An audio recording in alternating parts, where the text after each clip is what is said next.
Hello, can I talk to you for a minute? I just got back from the United Kingdom right now, and I actually have an address. I have to get there for some minutes. I'm not really sure where the place is. I'm going to Margaret Hotel, Obada Street.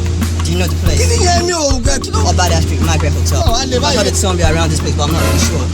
Since you stay here, I guess you should know. That's what I'm asking. Obada Street, Margaret Hotel. That's not what I'm talking about. I'm asking you that. Do you know the place? Do you know the place? Obada Street, Margaret Hotel. It's somewhere around here. I'm not sure about the place. You should know the place since you stay here. Oníṣẹ́ Obada Street, Margaret Hotel ni mò ń lọ.